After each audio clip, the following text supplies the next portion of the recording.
तो कांग्रेस ने हरियाणा के पेंडिंग सीटों के लिए सब कमेटी बनाई है, जिसका जिक्र हम पहले भी कर चुके हैं। 5 सितंबर को देखिए सब कमेटी की अहम बैठक होगी, जिसमें कि आपको हम बता दें शैलजा, भूपेंद्र हुड्डा, रणदीप सुरजेवाला से कमेटी जो है मिलेगी, बातचीत की जाएगी। जो पेंडिंग 31 सीटें हैं इनको लेकर सब कमेटी जो है मंथन करेगी। तो सीसी की बैठक में 59 सीटों पर सहमति बनी है। हालांकि देखिए ये 2 तरीके के बयान लगातार सामने आ रहे हैं। दीपक बाबरिया कुछ और कहते हुए नजर आ रहे हैं। फिलहाल जो सूत्रों के हवाले से खबर मिल रही है वो 59 सीटों को सहमति बन चुकी है, ये खबर सामने आ रही है। अपराजिता हमारे साथ देखिए फिलहाल बनी हुई है।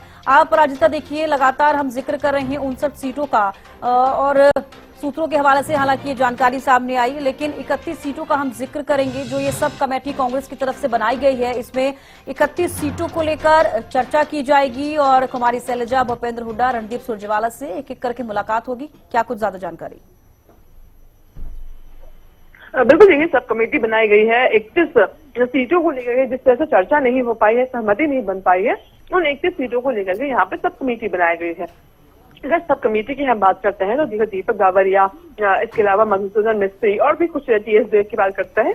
तो कुछ बनाए गए हैं, कुछ को बनाया गया है वहाँ का सदस्य, जिनको लेकर के डिस्कशन किए जाएंगे। 31 सीटों को लेकर के वहाँ पे चर्चा की जाएगी सब कमेटी की।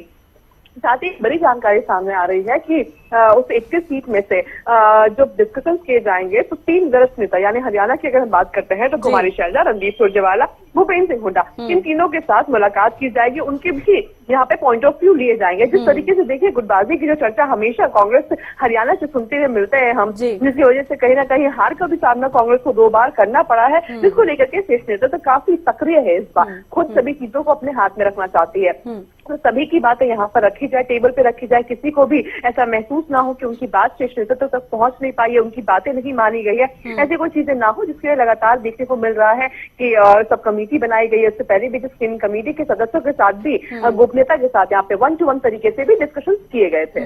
बिल्कुल अपराजिता, देखिए क्या गुटबाजी का जिक्र जिस तरीके से आपने किया, क्या सहमति नहीं बन पा रही है? इसलिए देखिए 59 जो सीट्स का हम जिक्र कर रहे हैं उस पर सहमति सीसी ने कर दी है। उसके अलावा जो 31 सीटें हैं उस पर फिर से चर्चा की जाएगी। क्या सहमति फिलहाल कांग्रेस की नहीं बन पा रही है? लगातार चेंजेस करती हुई कांग्रेस नजर आ रही है इस बार।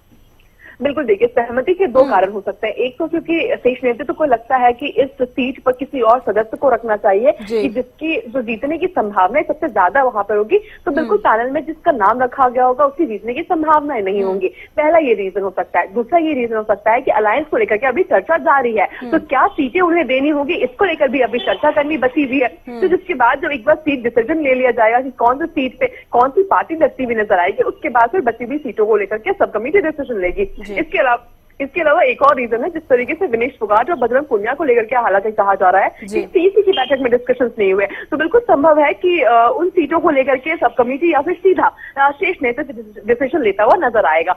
चौथी अहम चीज हो जाती है जिस तरीके से कुमारी शैलजा और रणदीप सुरजेवाला का भी अटकलें तेज है कि वो भी विधानसभा चुनाव लड़ सकते हैं। हालांकि प्रभारी के द्वारा कहा गया कि हम उम्मीद करेंगे कि वो कैंपेनिंग में ध्यान दे, कांग्रेस को मजबूत करने में ध्यान दे, मगर उनके द्वारा भी इच्छा जताई गई है चुनाव लड़ने के लिए। तो इन सीटों को लेकर के कहीं ना कहीं अभी भी तेज फंसा हुआ लग सकता है। चलिए, बेहद शुक्रिया अपराजिता हमारे साथ जुड़ने के लिए और तमाम जानकारी देने के लिए।